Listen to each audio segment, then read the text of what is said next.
Leonardo da Vinci once said that time waits just long enough for those who use it. So the question is, what are you doing with your time? We all have 24 hours in a day. What are you doing with your time? Are you building your dream, or are you helping someone else build theirs? Are you putting in the work every single day, every single moment of now? Are you planning for your future? They say planning is bringing the future into the present so you can do something about it now.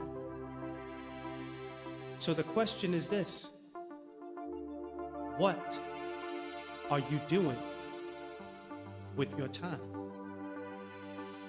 Remember, the time is always now.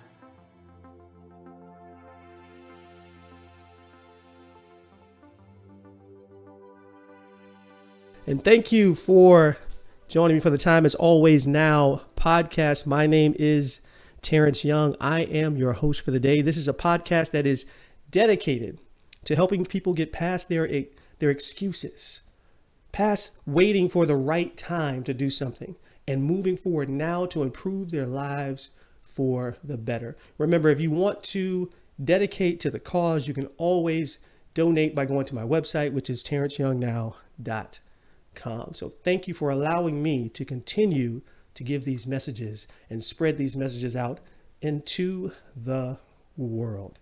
I am so excited about today's podcast. I have my first guest on for this podcast. I've been doing my own messages the last couple of weeks, but today I have my first guest on. I'm super excited about this young lady to be on my podcast today. She is CEO of Ashlee Powers. She is an incredible runner, and she is an all-around great person. So, ladies and gentlemen, I'd like to introduce to you my special guest today on the podcast, Miss Ashlee Powers. Hi, Ashlee. Thank you, Terence. I'm happy to be here and excited to be your first guest. Absolutely. And I am so happy that you are here with us. So I'm excited about having you on. There's all kinds of questions that I want to ask you.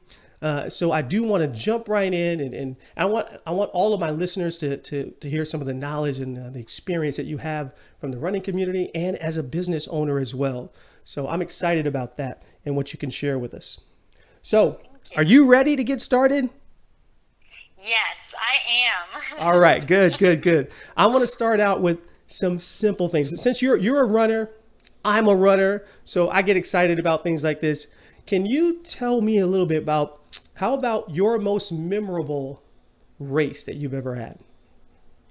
So my most memorable race would have to be Nike Cross Nationals in 2009. I was a sophomore in high school and coming back from my first major injury. So getting to compete on that team alongside my sister was amazing, and Nike just did a great job providing a once-in-a-lifetime opportunity. So that one was memorable, and also the hay bales and mud in the course contributed to that. Now, did you say you ran with your sister? Yeah, my older sister and I were on a cross-country team in high school together. We competed together, I think it was 1 year that year.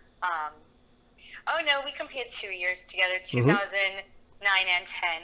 But that one stood out the most because it was her last chance, and I was supposed to be our number 2 girl right behind her before my injury. So okay. It was really a special year. Awesome. Thank you for sharing that with me. I like to ask runners, especially people of your caliber, do you do any high altitude training or anything like that?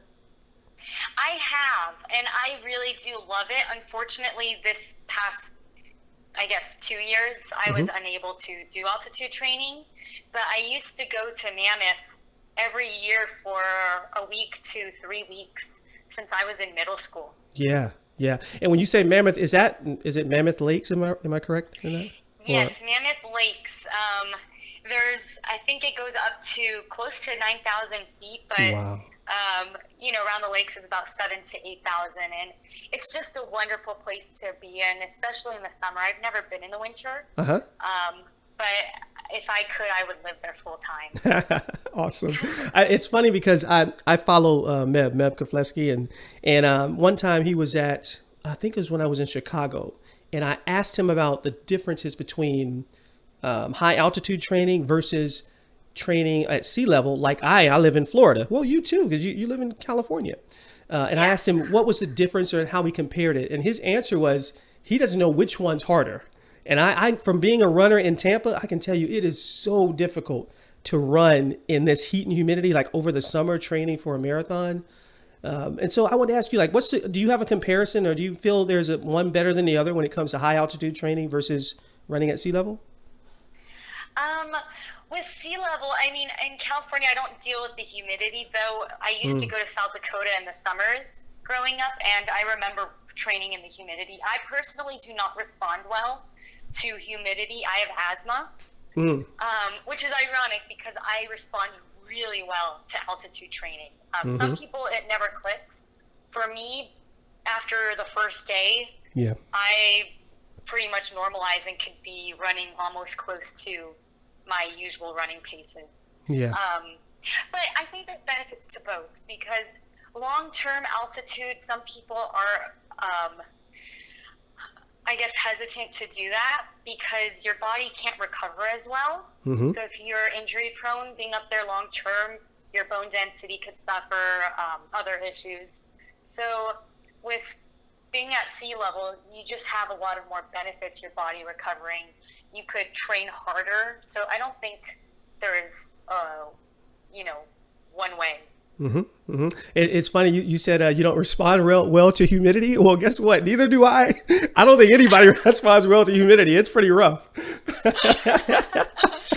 I guess, and with altitude, at least you get used to it at some point. There you go. I don't think you ever get used to humidity. At least I haven't, not yet. And I'm born and raised in Florida, so never get used to it. But you brought up something, and you said about being injury prone and going through injuries. What kind of injuries have you dealt with in your running career? So my biggest injury has been my tibial stress fractures, primarily on my left tibia. That one I dealt with I can't really say on and off. It was consistently for 9 years. There were just periods where I was able to fake my way through the injury and get through training. Wow. And then I've dealt with sciatica issues as well, or I guess it's also piriformis syndrome. Those are my primary injuries. I've never really had other significant ones. Gotcha. So when you bring up those injuries, it brings me to mind. I know that we've talked before, and we met out in Houston when you were dealing with those injuries.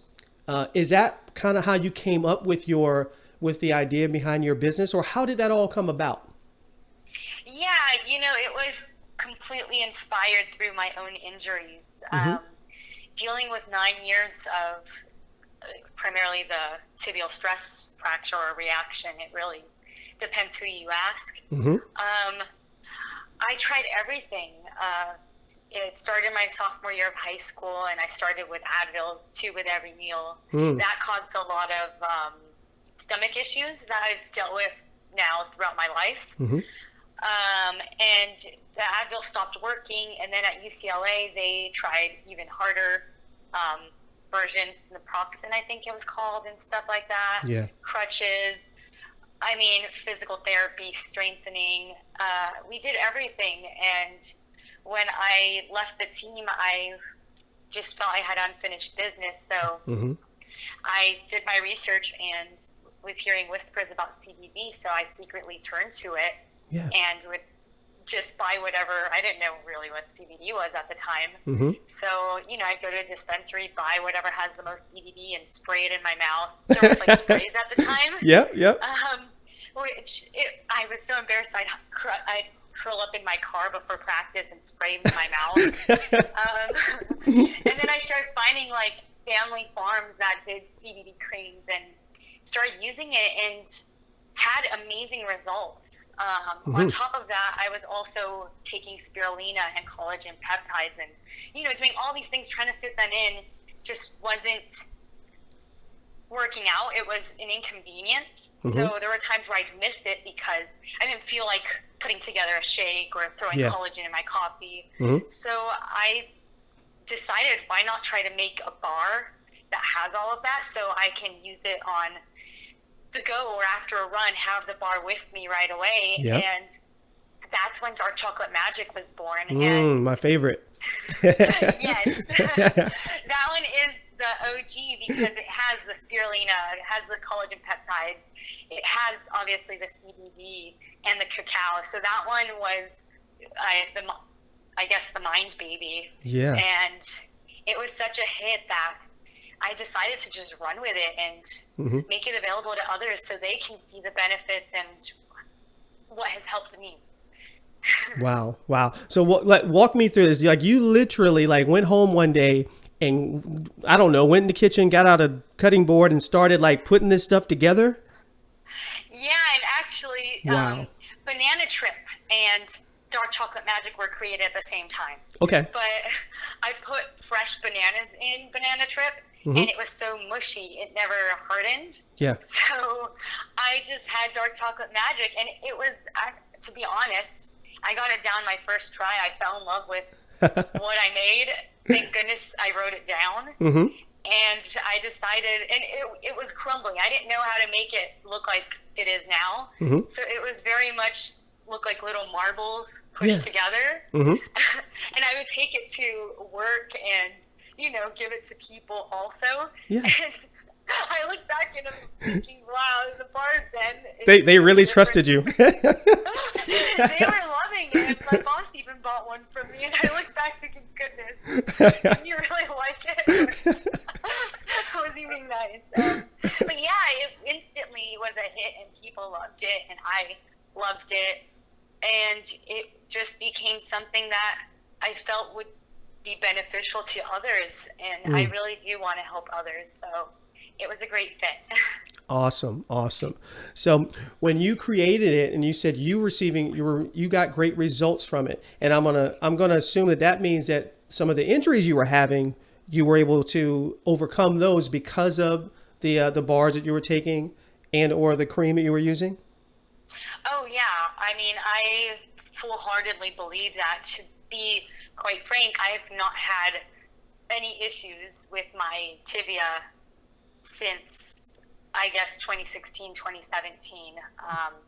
Wow. Now, I will say where I think some people do CBD wrong is they treat it like it's a magic pill and be like, I am magically cured. I have no pain at all. It's a homeopathic, it's a natural cure. So it's something I do use daily, multi-daily. I apply it to my shin 2 to 3 times a day, sometimes one, really depending on where it's at. So if you touch my shin, it's always going to be tender, but I don't feel it when I run. I've not felt it when I run since 2016, 2017. Gotcha. Wow. So if people are out there listening right now, hear this. CBD is where it's at. And I love the story that you're telling and sharing with people, Ashlee, because you were dealing with injuries, and after coming through, those and using what you created yourself, you've been injury free, for years now, which is really, really impressive. And, completely. And I've moved up from 40-mile weeks to 75, 80 miles a week. Wow. Yeah. And speaking of that and the success that you've had, I have to bring this up. I meant to say it during your introduction, but of course I want to talk to you about it because you had an amazing Chicago marathon, which in turn you qualified for the Olympic Trials Marathon, right? Yes. Yeah. Yes, I did. Which is incredible. I mean, trust me, to us age group runners, that is incredible what you accomplished. Can you just walk us through that experience going from Chicago and then actually reaching Atlanta, which was last week, and kind of take us through that experience? Yeah, so I guess it would make sense to even go a little back before Chicago. Sure. I knew I wanted to try to qualify for the marathon, and I think going into that decision, I made that decision December 2018. Yes. So it was very last minute where I was like, I'm going to go qualify for the marathon. I've never done a half, but I'm going to do the marathon. So making that decision, I think in hindsight, it could go both ways. I think at the moment, if I didn't qualify, it would have been really foolish of me because so many people make attempts, and I knew someone personally who was trying and unfortunately didn't end up making the team. And even in May, I was at an event with another woman, and she had told me about the standard changes and all these things. And I had realized, maybe in over my head, I totally believed it was something that I could just go out there and qualify, which ended up being the case. Which, yes, that's pretty much what you did. But but it definitely isn't something that should be that light. I definitely experienced that in Atlanta. So going into my training for Chicago, it couldn't have been any more smooth. I had no hiccups. I had a very smooth training cycle. I was fortunate enough to get a training partner who happened to move from Mammoth Lakes to the Valley. And so that was helpful, having someone who had done actually Chicago Marathon and was very skilled in running to have her by my side. And just getting to the marathon, I think it helped that I had no clue what I was about to get myself into. Wow. Yeah. I just knew it was going to be really cool running through Chicago. I had been there one other time, and I was excited to be out there, excited to have the great food in Chicago, see different parts. And I really just wanted to be as light as possible in terms of my mental state. So the morning of, I felt great. I had never felt so great. And throughout the race, I was happy. And I really believe being in a great mental state helps with running, because you're light on your feet. You have these endorphins, and that's how I felt the whole race. I was smiling. I kept having to slow myself down. I was supposed to go 6:15 pace just to qualify with a 2:43, I believe. And me being stubborn, I truly believed I could run a 2:38, 2:39.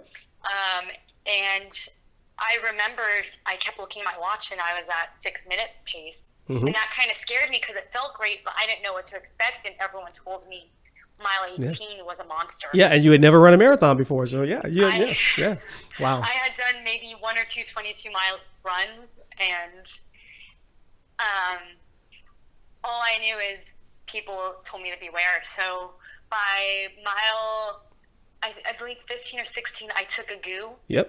Because I just didn't, or I use Martin, so I took a Martin. And I just figured if I take it then, by mile 18, I won't experience any bunk, which was true. By mile 18, I felt amazing. And next thing I know, I was feeling comfortable at like 6:05 pace. Wow. And then by mile 20, I was running 6 flat to 550s and negative split my last 10K. That's incredible.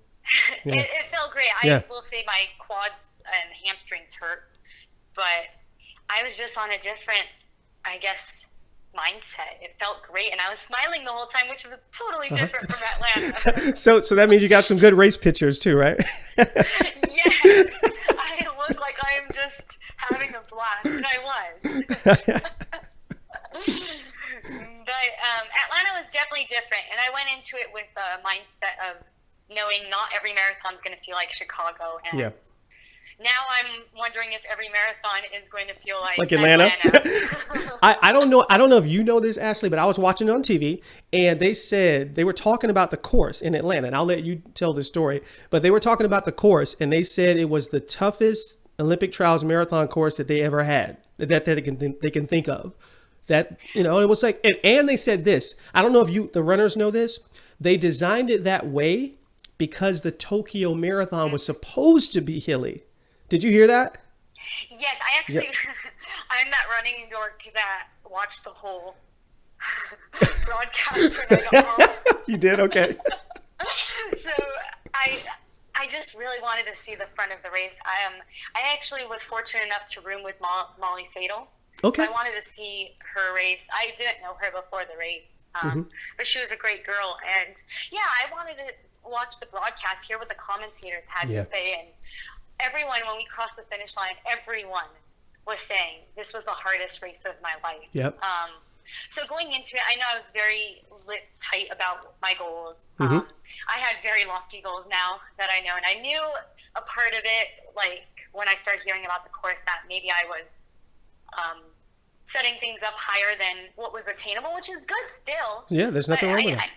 I definitely should have made some adjustments, which I mentally did as soon as I started the race. Yep. As soon as the race went, I was like, I'm just not prepared. There were things I could have prepared better for, which I'm not disappointed in, because at mile 8, I wanted to drop out. Yeah.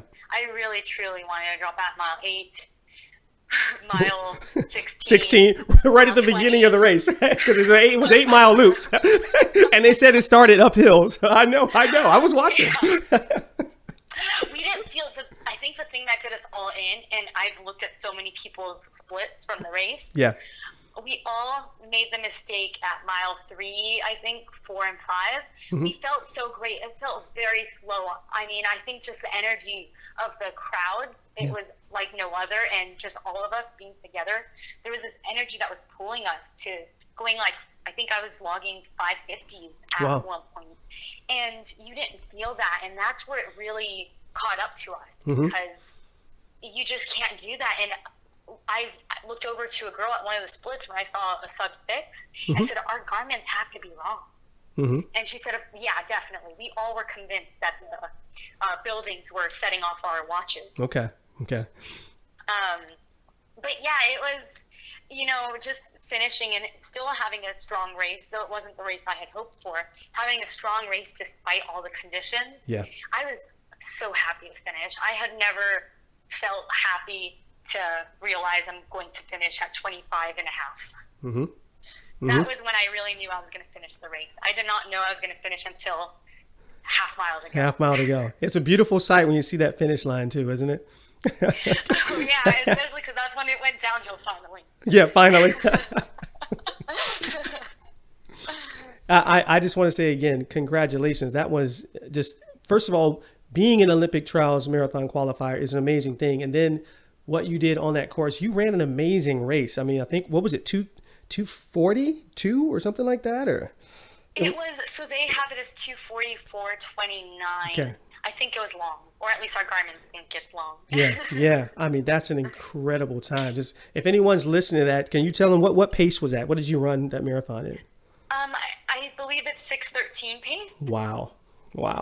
That's incredible, Ashlee. So congratulations again on that. That's just amazing. And, Thank you. And I'm looking forward to see what's next for you now. What's next for Ashlee Powers as on the running scale? So what's next for me is I'm slowly starting to build up.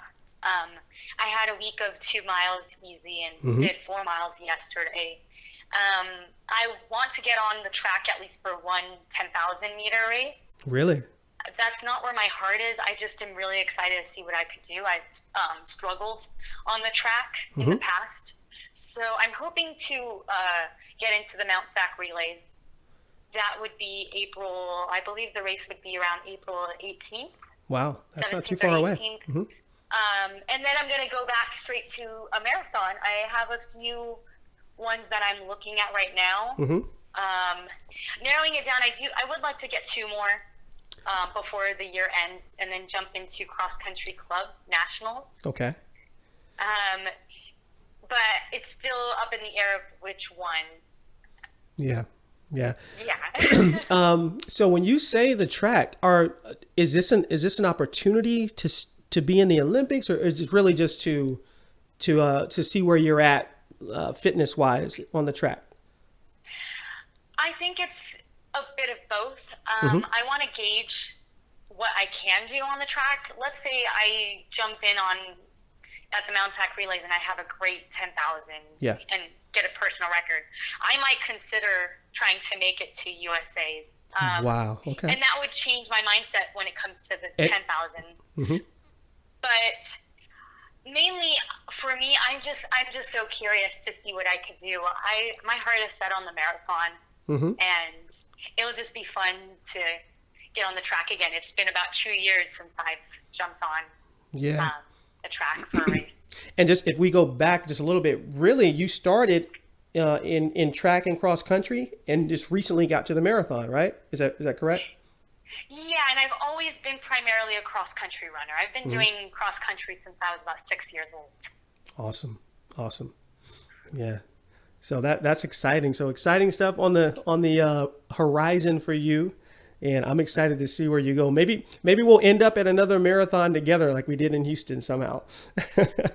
Very likely. Who knows? I'd love to go to Chicago again. So yeah, I don't know if that's in your scope, but Chicago's a great race. Chicago's an awesome race. I would definitely consider it for sure. Yeah, for sure. So I want to kind of segue into some other questions, kind of get your insight on some things. Since you're such an experienced runner and you're such an accomplished runner, I'll ask you some things about what would you give, like what advice would you give an age group runner like myself and thousands of others that are out there that want to qualify for the Boston Marathon? You know, those are pretty high standards, no matter what age you are. So what advice would you give to someone who wants to get to that level where they can just qualify for Boston? That's a huge thing for a lot of runners. So the best advice I could give is to set stepping stone goals. Primarily, I call it stepping stone. I'm sure there's another name, but it's immediate, short-term, midterm, long-term, ultimate goals. And the ultimate goal would be Boston qualifier. Yep. So writing the ultimate first at the way bottom, or at the top, I put it at the bottom, and writing the time you need to qualify, the exact time you want to run. Yeah. That you want to run, not the qualifying time. And then you work your way from immediate, which could be in the next few weeks. You put 1 or 2 goals of what are some immediate goals, like run X pace for these many runs. And then you set your short term, similar, you could put more. Just putting almost more goals and making them specific makes it better, because you're going to look at this, make copies when you're done. So you write it down, make it cute or cool, and then scan it, print copies, and put it where you could see it. I actually have one of my goal sheets right next to my mirror. In the shower, I have one right by my desk. I have one on my running folder and in my closet. And I force myself to look at them, and you go back to it regularly and take inventory. So you look at those short-term goals and you say, okay, have I been doing my core? Have I been hitting this pace in my mile repeats or any of those? And that helps you set your intentions. It keeps you motivated. And it's just going to show you that you're making the progress to meet that goal. And I found success. I remember what started me doing this was my freshman year of college. I wrote I wanted to run a 16:50 5K in cross country. Wow. Okay. And I wrote it down on the wall, just that, in big writing. And at my first big cross country race, it was the Notre Dame Invitational. I ran a 16. At the time they clocked it as a 16:49. Okay. Now, for some reason, it's updated to 16:48. I don't know how they made that change. But I just thought it was amazing that I wrote 16:50 on my wall. Everywhere.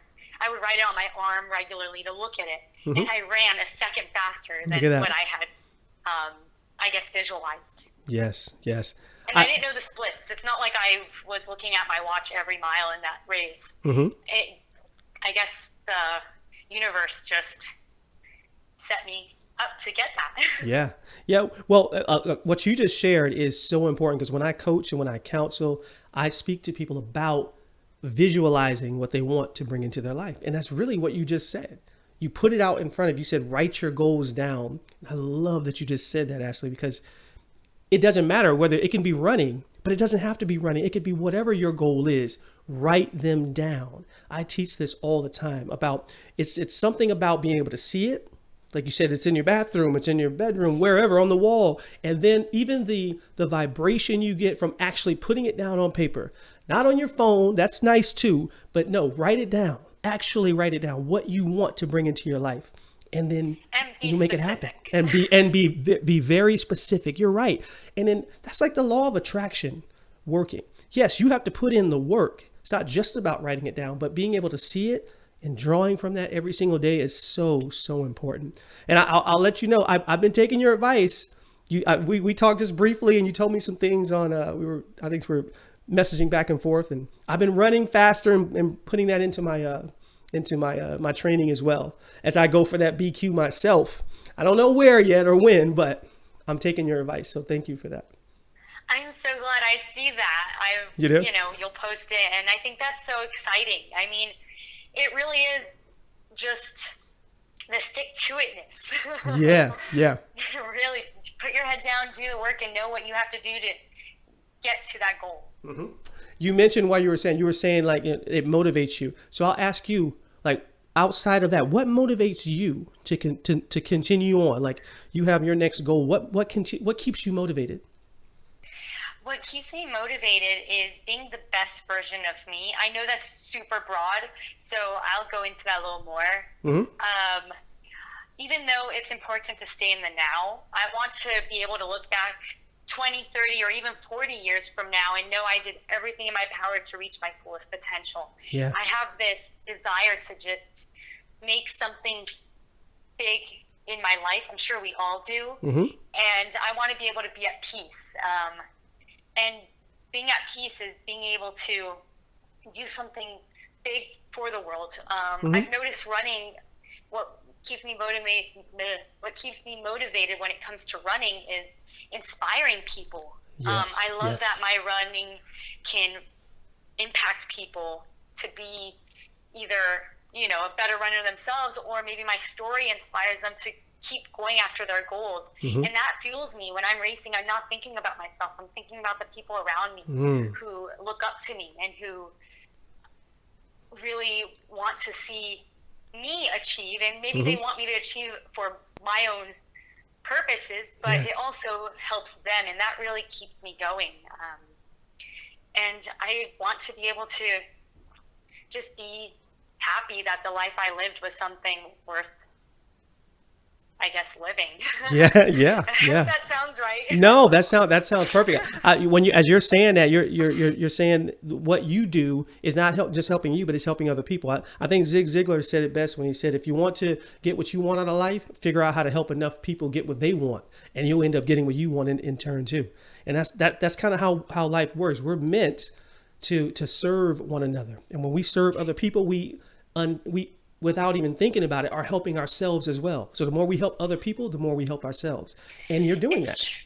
And also, I don't know the exact quote, and someone had told me it, and I might wreck it, but I always heard, you will do more for others than you will for yourself. Mm-hmm. And unfortunately, it's easier to let yourself down than it is others. Yes. So even when I was hurting in Atlanta, if it were up to me, if I were racing for me in that race, I would have stepped off at mile 8. But I thought about the fact that my mom and my grandma, who's going to be 79 this year, flew out to watch me race. And I also thought about my coach who is out there. And, he's been my coach for 12 years. The amount of time and actually resources he's invested in me. Mm-hmm. It just felt that even though for me, and to be honest, I probably would have been disappointed but fine with dropping out. Yep.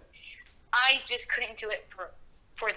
Mm-hmm. I felt that was an insult to all their time and belief and effort. Yeah, absolutely. I feel the same way. When I have yet, knock on wood, to DNF a marathon. I've run 9 of them. Certainly not as fast as you, but there are plenty of races I've run where I could have dropped out. But you know what I thought about? I was like, man, I told my mom I was coming, my brothers and my family or my girlfriend at the time or whoever it was. And I'm like, they're watching, they're tracking me on their phones. I'm like, I'm not just going to quit. I'm not going to just give up.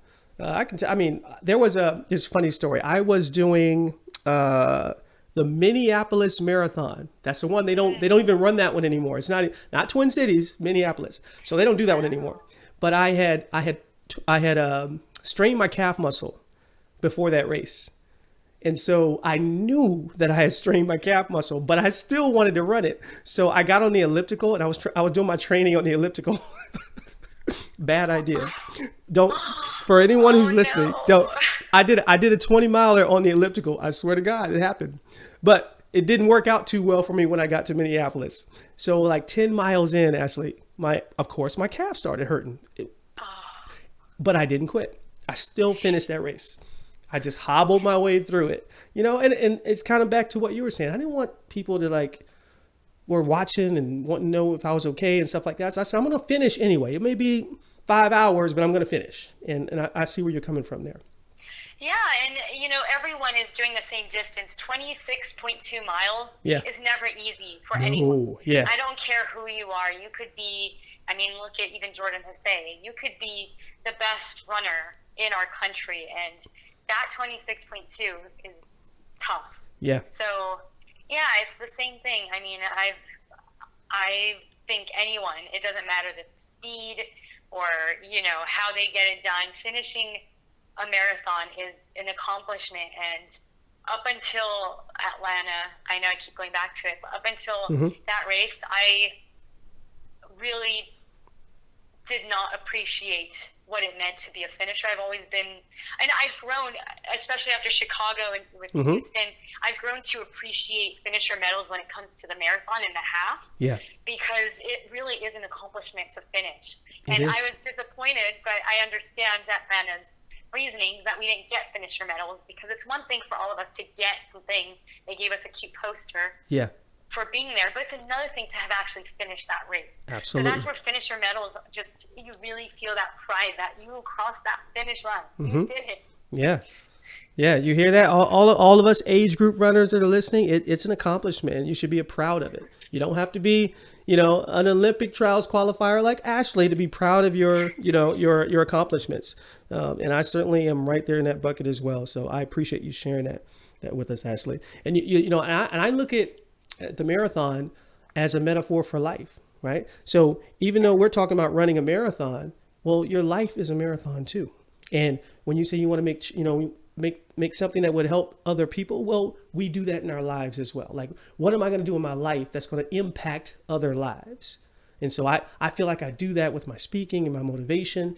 And you're doing that with your running and also with your business. Right? Yeah. You're helping other runners and to get through and be able to maybe overcome injuries and things like that. Yeah, I completely agree. Yeah, absolutely. So what I want to do, a couple of questions I want to ask you before we close out. I just want to get your opinion on some things, okay? Are you ready? Yes. Okay. So what's your favorite race distance? Definitely the marathon. Okay. I'm all in. Why? Why the marathon? I feel very at peace. It's almost a very meditative state. And there's a different discomfort. And I guess it does have to do with it's a metaphor for life.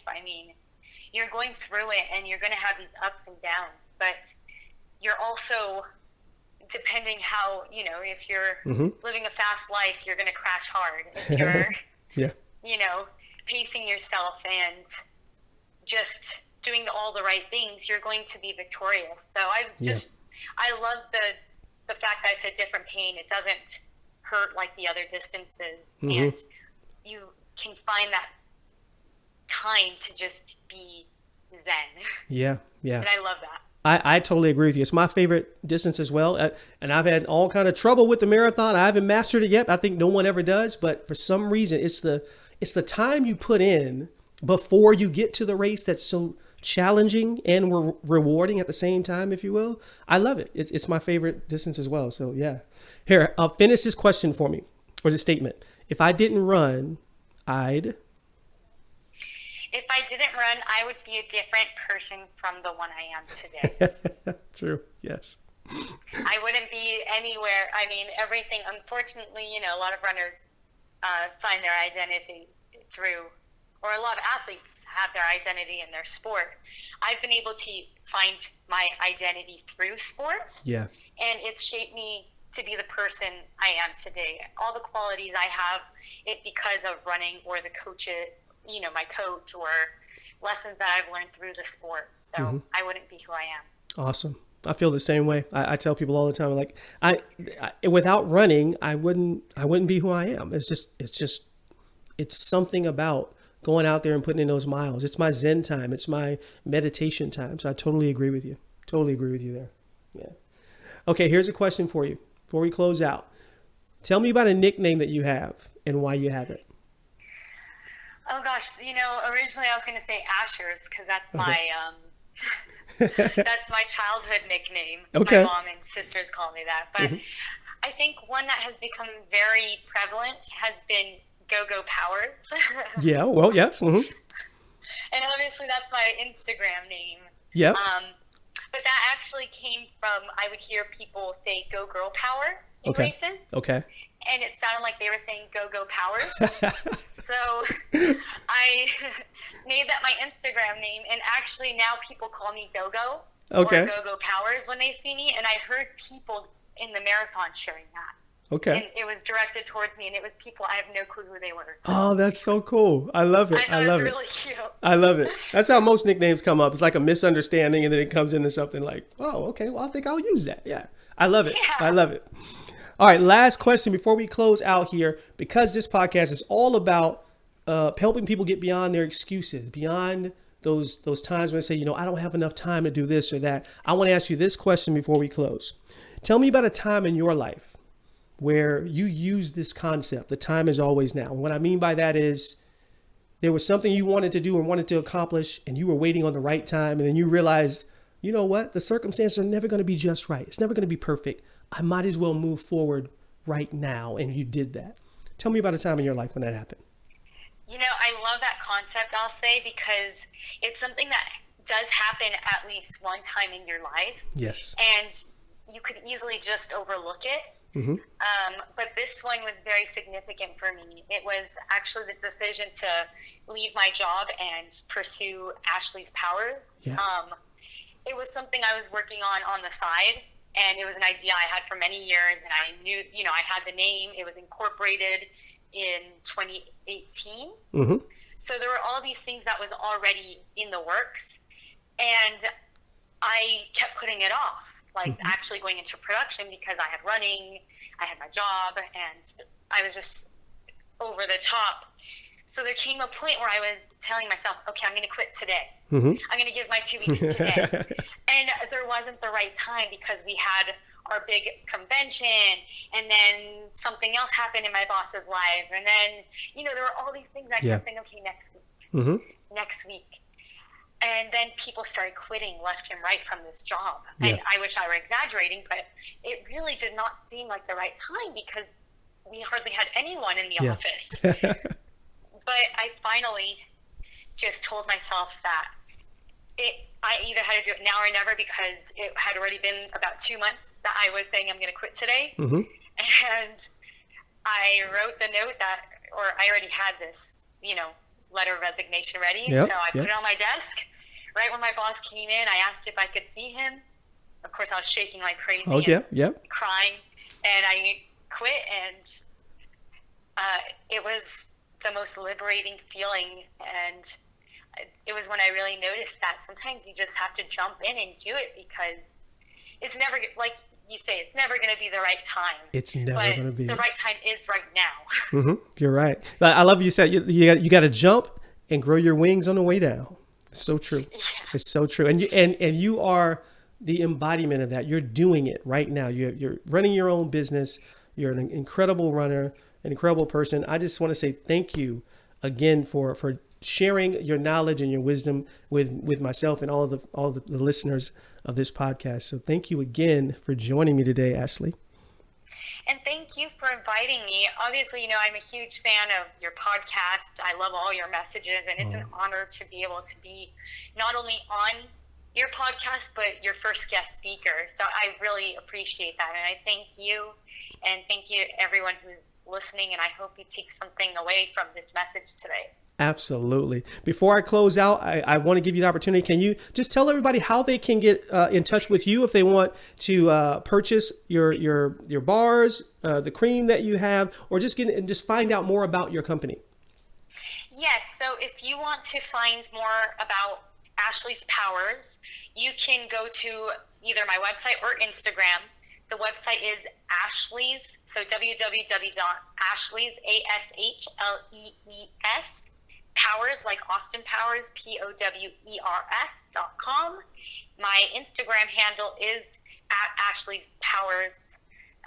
And then a little about the balm. It's a 1 ounce, 1,000 milligrams.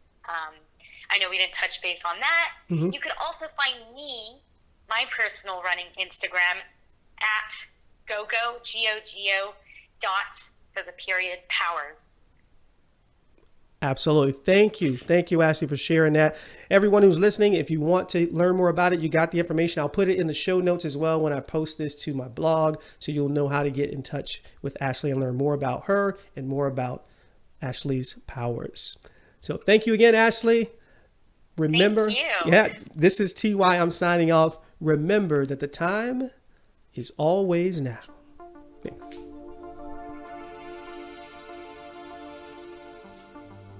Thank you so much for joining me again. If you want to connect with me, you can connect with me on Facebook, on Twitter, on Instagram, on YouTube. Just simply search Terence Young, New Thought, Transformational Speaker. Or you can search Google, The Time Is Always Now. I love to connect with you, and I want to continue to inspire, encourage, and motivate you to make changes for the better. Until next time, remember the time is always now.